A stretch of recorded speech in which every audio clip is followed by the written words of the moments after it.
एकनाथरावजी शिंदे साहेब लोकसभेचे नांदेडचे आपल्या पोटनिवडणुकीचे भारतीय जनता पक्षाचे उमेदवार संतुरावजी हंबर्डे भोकर विधानसभा मतदारसंघातील भाजपाच्या आपल्या उमेदवार रियाताई चव्हाण, आंध्र प्रदेशचे राष्ट्रीय आपले प्रभारी विष्णुवर्धन रेड्डी, खासदार आमचे आमदार हेमंत पाटील, गावाचे सरपंच प्रभाकरराव आठवले, उपसरपंच बाळासाहेब देशमुख बारडकर, गोविंदरावजी शिंदे नागेलीकर, प्रवीण गायकवाड, बालाजी खटिंग, गोपाळराव देशमुख, नरसिंहरावजी लोमटे, निलेश देशमुख, दिगंबर टिप्परसे, संजय लहानकर, लक्ष्मण इंगोले, मंचावरील सर्व आमचे सहकारी लोकप्रतिनिधी आज बारडमध्ये येत असताना प्रथम आपल्या गावचं आमच्या सर्वांचं कुलदैवत आई शीतला देवीच्या चरणी नतमस्तक होतो, नमस्कार करतो आईला। आणि आईचे आशीर्वाद राज्याचे मुख्यमंत्री आम्हा सर्वांना या ठिकाणी आईने नेहमी दिलेले आहेत। आम्ही निवडणुकीच्या माध्यमातून जनतेची पुन्हा सेवा करता आई पोचम्मा आम्हाला 100% आशीर्वाद देणार याच्यामध्ये शंका आम्हाला नाही आहे। आज बारडमध्ये येत असताना सगळ्या जुन्या आठवणी ताज्या झाल्या, परंतु पहिल्यांदा मला दीनदैव गरीब आदिवासींचे कैवारी आज बिरसा मुंडा यांची जयंती आहे आणि म्हणून बिरसा मुंडांना विनम्रपणे अभिवादन करतो। आणि या तमाम देशामधल्या मागासवर्गीय आदिवासींना संविधानाने संरक्षण दिलेलं आहे, ते संरक्षण मोदी साहेबांच्या सरकारने कायम ठेवून आगामी काळाच्या सगळ्या योजना आज गरीब आदिवासींना, मागासवर्गीयांना, मराठ्यांना, ओबीसींना सामाजिक समतोल राखून या राज्यामध्ये एक अनुकूल पोषक असं वातावरण, जातीय सलोख्याचं वातावरण या राज्यामध्ये निर्माण केलेलं आहे।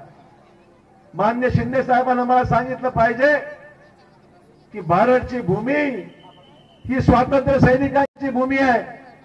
या भूमीला शंकरराव चव्हाण साहेब हैदराबाद मुक्ती संग्रामाच्या जुन्या आठवणी, स्वातंत्र्य सैनिक शंकरराव चव्हाण, स्वातंत्र्य सैनिक साहेबराव बापू बारडकर, स्वातंत्र्य सेनानी शंकररावजी बारडकर, राजारामजी देशमुख, रंगरावजी देशमुख या सर्व लढवय्या स्वातंत्र्य सैनिकाची ही पावन भूमी आहे। आणि म्हणून या सर्व स्वातंत्र्य सैनिकांना विनम्रपणे अभिवादन करतो, नतमस्तक होतो। त्यांच्यामुळे हे दिवस आम्हाला आज पाहायला मिळाले, त्या स्वातंत्र्य सैनिकांना आम्ही कधी विसरू शकत नाही।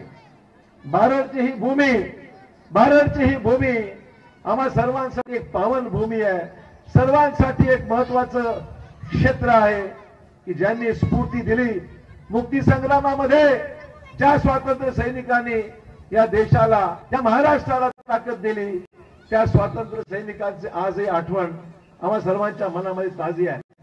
सन्मान्य मुख्यमंत्री आज बारडला पहिल्यांदा येत आहे, जोरदार टाळ्यांनी या ठिकाणी मुख्यमंत्र्यांचं स्वागत आपण केलं पाहिजे। माझ्या लाडक्या बहिणी या ठिकाणी मोठ्या प्रमाणात या ठिकाणी उपलब्ध आहे। ही योजना आपल्या लाडक्या बहिणीची योजना आपल्या राज्यामध्ये ज्यांनी या योजनेची कल्पकता मांडली, सुरुवात केली, ते महायुतीचे प्रमुख आदरणीय शिंदे साहेबांना जोरदार टाळ्यांनी त्यांचं स्वागत करा। दिवाळीला आम्हाला 7,500 रुपये आमच्या अकाउंटला अगोदरच पडले, आचारसंहितेमध्ये अडकू दिलं नाही, पैसे मिळाले, दिवाळी चांगली झाली, गरीबाची दिवाळी झाली यावेळेस। नाहीतर दरवेळेस श्रीमंताची दिवाळी गरीबाला काय पाहायला मिळत नाही। पण मुख्यमंत्र्यांनी गरीबाची दिवाळी केली, मुख्यमंत्र्यांनी शेतकऱ्यांची दिवाळी केली, 7 हॉर्स पॉवरला विनामूल्य मोफत वीज देण्याचा निर्णय झिरो बिल कोणामुळे आला असेल तर शिंदे साहेबांच्या आपल्या सरकारमुळे आलेला आहे, अजितदादांमुळे आलेलं आहे, देवेंद्रजी फडणवीस यांच्यामुळे आलेलं आहे।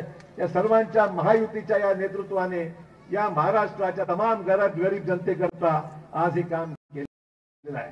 आणि त्यामुळे या महायुतीच्या सरकारचं एक वैशिष्ट्य आहे, मुख्यमंत्री आणि दोन्ही मुख्यमंत्री तडाखेबाज बॅटिंग करत आहेत.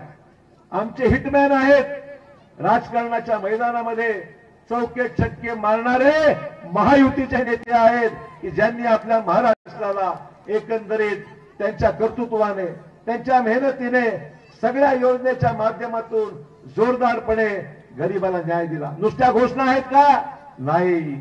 या घोषणा प्रत्यक्ष कृतीमध्ये पैसे अकाउंटमध्ये गेले आणि मुख्यमंत्र्यांनी सांगितलं सरकार निवडून आणा, 1500 चे 2100 रुपये मी केल्याशिवाय राहणार नाही. निवडून आमच्या महायुतीला आणा, कर्जमाफी मी केल्याशिवाय राहणार नाही. हे लहान निर्णय आहेत. योजना देणारं सरकार आहे. आपलं सरकार देणारं आहे, लक्षात ठेवा. तुमच्याकडून काढून घेणारं नाही तर तुम्हाला देणारं हे सरकार हे राज्यामध्ये आज अस्तित्वात आहे. आणि म्हणून जे देतो त्याची कदर केली पाहिजे. जे देतो त्याला आपण निवडून आणलं पाहिजे. तुमचं काम सोपं आहे, फक्त बटन दाबायचं, बाकी काय करायचं. ज्या ठिकाणी कमळ आहे त्या ठिकाणी कमळावर बटन दाबायचं, ज्या ठिकाणी धनुष्यमान आहे त्या ठिकाणी धनुष्यमानावर बटन दाबायचं, आणि ज्या ठिकाणी घड्याळ आहे त्या घड्यावर आपल्याला त्या ठिकाणी बटन दाबायचं. मित्र, आज लाडक्या बहिणीमध्ये नांदेड जिल्ह्यामध्ये सुमारे 8,23,000 लाभार्थी आहेत. दर महिन्याला 1500चा हिशोब जर काढला तर नांदेड जिल्ह्यातील आमच्या बहिणींना 123 कोटी 45 लाख दर महिन्याला आमचा खर्च होतो. पण आणि तिजोरीची खाली होणार बिलकुल नाही. तिजोरी फरक पण चालली आहे आणि तो पैसा गरिबांसाठी चाललेला आहे.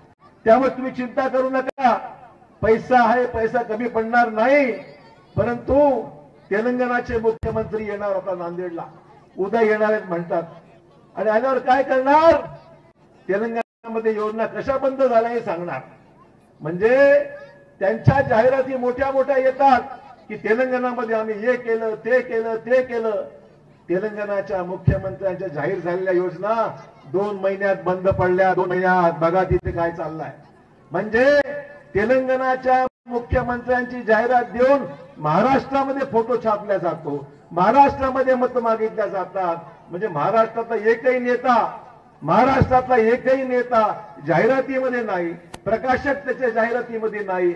मत मागायला महाराष्ट्राच्या कोणाचा फोटो न छापता तेलंगणाच्या मुख्यमंत्र्यांचा फोटो छापतात.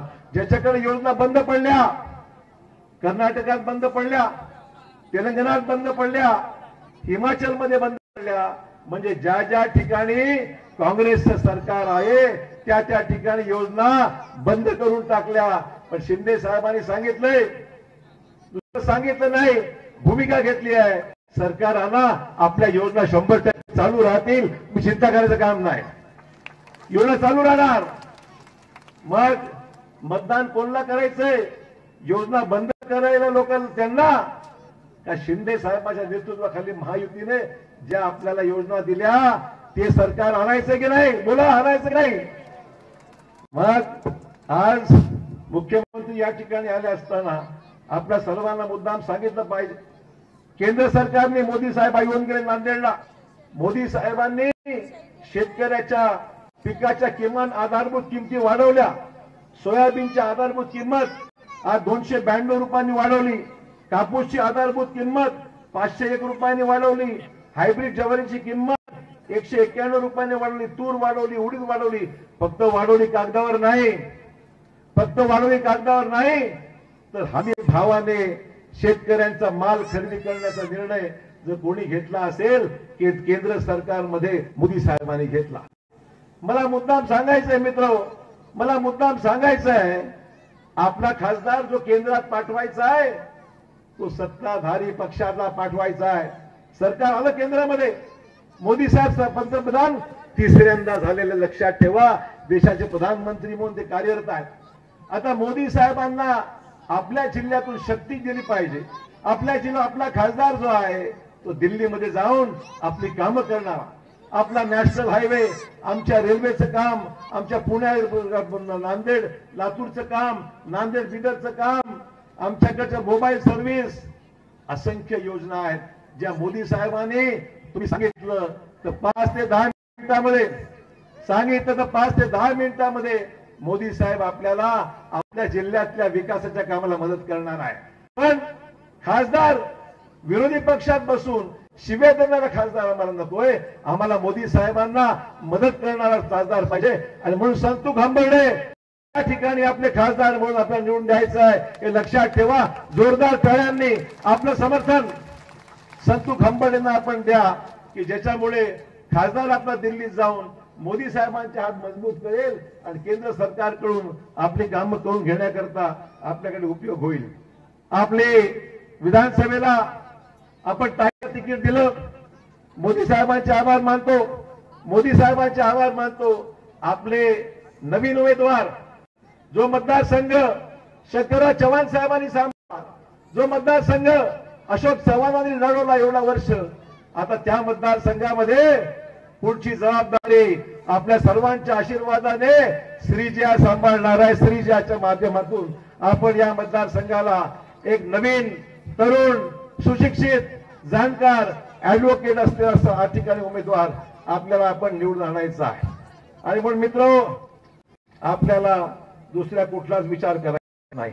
ही निवडणूक आपल्या भागामध्ये आपल्या आगामी काळामध्ये पुढच्या 5 वर्षासाठी पुढच्या 5 वर्षाकरता आपल्याला ही निवडणूक अतिशय महत्वाची आहे। आपल्या जिल्ह्यातल्या असंख्य विकासाला कामं आपल्याला करायची आहे। आणि म्हणून मित्र, मला एवढंच सांगायचंय, मला मुख्यमंत्र्यांचे विशेष आभार मानायचे। मराठा समाजाला 10% आरक्षण देणारे एकनाथ शिंदे साहेब या ठिकाणी आलेले आहेत। जोरदारपणे मुख्यमंत्र्यांचे आभार माना। 10% आरक्षण दिलं, 10% आरक्षणामुळे नोकऱ्या लागल्या, आरक्षणामुळे असंख्य लोकांचा फायदा झाला आणि आपल्याकडे अनेक लोकांना ज्यांच्या नावासमोर कुणबी नाव लिहिलं होतं त्यांना ओबीसी सर्टिफिकेट देण्याचं काम जर कोणी केलं असेल ते एकनाथ शिंदे सरकारने केलंय। जोरदार टाळ्यांनी या ठिकाणी शिंदे साहेबांना आपण सांगूया, जे काही उर्वरित कामं राहिलेली आहेत ती सुद्धा शिंदे साहेब केल्याशिवाय राहणार नाही, मला मुद्दाम सांगितलं पाहिजे। हे सगळं शक्य कशासाठी आहे की नेता पाहिजे तो देणारा पाहिजे, नेता पाहिजे तो सामाजिक प्रश्न समजणारा पाहिजे आणि नेता पाहिजे समस्यावर मात करणारा पाहिजे। कठीणातले कठीण कठीणातले कठीण विषय शिंदे साहेबांनी समजले, जाणून घेतले आणि प्रत्येक पक्षाला न्याय देण्याचं काम, प्रत्येक अडचणीवर मात करण्याची भूमिका आणि वेळ पडल्यास आपली तलवार शिवाजी महाराजांनी ज्या पद्धतीने लढले त्या पद्धतीने एकनाथ शिंदे साहेब वैचारिक लढाई महाराष्ट्रामध्ये लढत आहे, हे मला मुद्दाम सांगायचं आहे। म्हणून मित्रांनो, आता वाट बघू नका। 20 तारीख येते जवळ, 3 दिवसावर 20 तारीख आलेली आहे। आता वाट पाहू नका, कोणी येईल उद्या, कोणी येईल परवा। आपण लक्षात ठेवा, मागच्या लोकसभेच्या निवडणुकीमध्ये आपली दिशाभूल करण्यात आली, संविधान बदलणार, आरक्षण जाणार, एससी एसटीचं आरक्षण जाणार, काय झालंय असं? काय झालंय का असं? मग तुमचं आरक्षण कायम राहणार। हे सरकार संविधानाला सन्मान करणारं सरकार आहे। मोदी साहेबांनी संविधानाच्या ज्या दिवशी शपथ घेतली प्रधानमंत्री पदाची त्या दिवशी मोदी साहेबांनी जाऊन संविधानासमोर आपलं डोकं नतमस्तक त्या ठिकाणी खाली ठेवलं आणि संविधानाला पाया पडले। ते संविधान सुरक्षित आम्ही ठेवू, त्या संविधानाप्रमाणे वागू, एससी एसटीचं आरक्षण कायम ठेवू आणि मराठ्यांना न्याय देऊ, ओबीसींना न्याय देऊ आणि सर्वांना सोबत घेऊन आम्ही काम करू। अशा प्रकारची आपल्याकडून विनंती आहे। आपण साथ द्या, आपण आशीर्वाद द्या आणि महायुती सरकारला निवडून द्या। जय हिंद, जय महाराष्ट्र। धन्यवाद।